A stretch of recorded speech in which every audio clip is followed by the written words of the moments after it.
Affordable towns are supposed to be safer, fewer people, smaller budgets, and fewer catastrophic mistakes. That assumption is comforting and quietly dangerous. Across the United States, there are towns that look stable, clean, even pleasant, while their long-term obligations quietly outpace their ability to pay them. Not because of scandal, not because someone emptied the vault, but because of pensions, infrastructure bonds, storm rebuilding, and growth projections that once felt responsible. From a distance, debt feels like a skyscraper problem. Up close, in a town of 15 or 50,000, it's personal. When the math tightens, you don't lose a headline.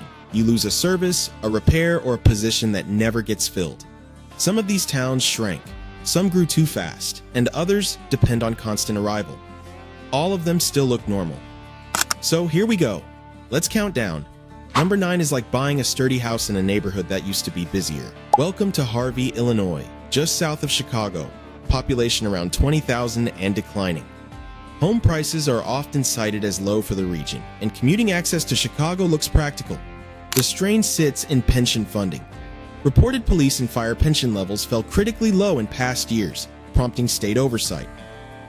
When residents leave, revenue shrinks, pension obligations don't.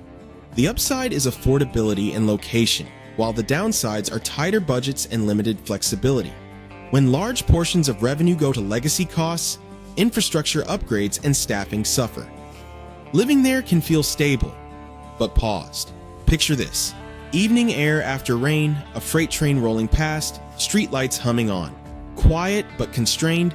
Would you trade low entry costs for long-term pressure? Because the next town counted on growth instead of decline. Number 8 is like building an extension before your raise is confirmed. Welcome to Rio Vista, California, a riverfront town of under 10,000. Bonds helped finance infrastructure in anticipation of residential expansion and a larger tax base. Growth projections softened in many cases, while debt service remained fixed. California's regulatory environment adds compliance costs that smaller towns must absorb. The appeal is scenery and relative quiet compared to the Bay Area, while the downsides are limited local job diversity and dependence on commuters. If revenue underperforms, fees and assessments can rise. Over time, it feels like waiting for a future that is slower than promised. Picture this. Morning fog lifting from the river, cool damp air, docks creaking softly, peaceful and leveraged. So, would you bet on tomorrow's taxpayers? Some towns borrowed after disaster, not optimism. Number 7 is more like rebuilding your entire home after a storm and financing every upgrade. Welcome to Bay Street, Lewis, Mississippi, population around 13,000 and after. Hurricane Katrina, rebuilding required significant capital. Local borrowing supported infrastructure alongside federal aid. Today, it's known for walkable streets and tourism. Yet, coastal maintenance is costly. Insurance rates along the Gulf are often cited as rising, and bond obligations extend long past reconstruction. Two pressures remain: storm exposure and seasonal revenue swings. A weak tourist season or active hurricane forecast strains planning. You can love the view and still watch the weather like a balance sheet. Picture this. Humid dusk, salt in the air, and palm fronds tapping in the breeze. Beautiful, but never entirely relaxed. Would you accept recurring risk for coastal charm? Not every reckoning comes from nature. Number 6, like promising generous retirements during boom years and paying during lean ones. Welcome to Central Falls, Rhode Island. In the early 2000s, it entered receivership and later bankruptcy, largely due to pension underfunding relative to revenue. The city has stabilized, yet restructuring leaves a mark. Credit ratings influence borrowing costs, and property taxes are often cited as high relative to income. Proximity to Providence offers job access, but fiscal flexibility remains tight. The benefits are affordability and location, and the downsides are thin margins and little room for new shocks. It can feel like living somewhere that already used its emergency brake. Picture this. Winter air cutting between close-set houses, snow packed against curbs, and distant highway hum. Compact and careful. Would you trust a town that already hit reset? Others avoid bankruptcy, but balance on one industry. Number 5. Like running a household funded by a single paycheck. Welcome to Atlantic City, New Jersey. Population around 38,000. Historically dependent on casinos and tourism.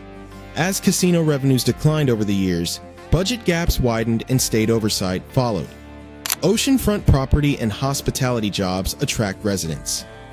The structural downside is concentration. When visitor numbers dip, revenue dips and property taxes have often been cited as high relative to values. Volatility becomes normal. Living there can feel like riding a tide that doesn't always rise. Picture this: boardwalk planks creaking, fried food mixing with salt air, and neon reflecting off damp wood. Energetic, uneven. Would you anchor your finances to seasonal crowds? Some towns anchor themselves to silence instead. Number 4 is like buying a cabin for peace and inheriting every maintenance bill. Welcome to Ely, Minnesota. Population here is under 4,000 near the Boundary Waters. Tourism drives much of the economy. Proposals around nearby mining periodically surface as potential revenue sources. A small tax base supports roads, water systems, and services across a wide area. Freeze-thaw cycles strain infrastructure, and specialized healthcare often requires long travel. The upside is genuine quiet and natural beauty, while the downsides are limited job diversity, seasonal income swings, and high per-resident infrastructure costs. Isolation can feel restorative until it feels heavy. Picture this now: snow falling thick and silent, pine branches bending under white weight, breath visible in cold air, stillness and distance. Is remoteness worth fiscal fragility? Others reject fragility by expanding quickly. Number 3 is like scaling up your life before confirming steady income. Welcome to Maricopa, Arizona, now home to more than 60,000 residents after rapid growth. Housing expansion required new roads, schools, and utilities.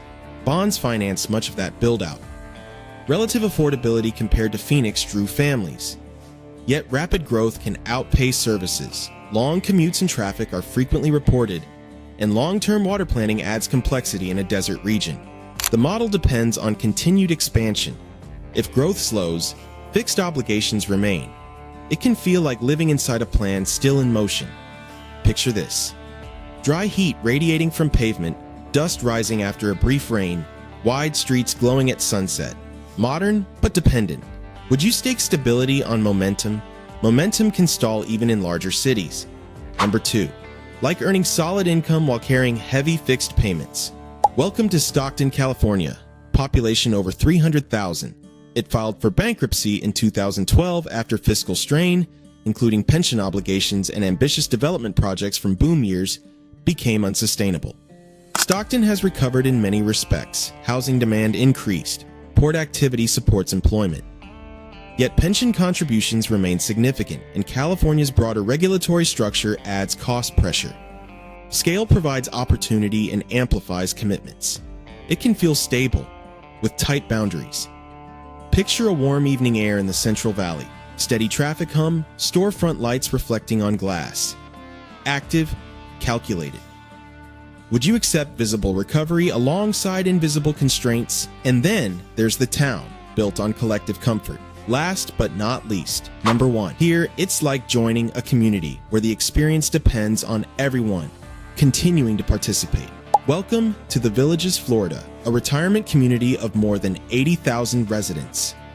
Amenities are extensive. Recreation centers, golf courses, organized social life, and carefully maintained spaces. Infrastructure and services are financed through special districts and bond structures tied to ongoing development. Continued growth supports existing obligations. Fees and assessments fund maintenance and amenities. The appeal is safety and activity, while the structural downside is interdependence. Property values, municipal finance, and lifestyle are closely linked to steady occupancy and expansion. It feels effortless because the system is designed to keep moving. Picture some warm evening air, golf carts gliding past trimmed lawns, sprinklers ticking in rhythm, distant laughter from a clubhouse patio. Orderly, connected. If arrivals slow, if costs rise, if obligations mature faster than revenue grows, then the calmest streets can start to feel conditional. And what once looked like the safest choice becomes a question you can't easily walk away from.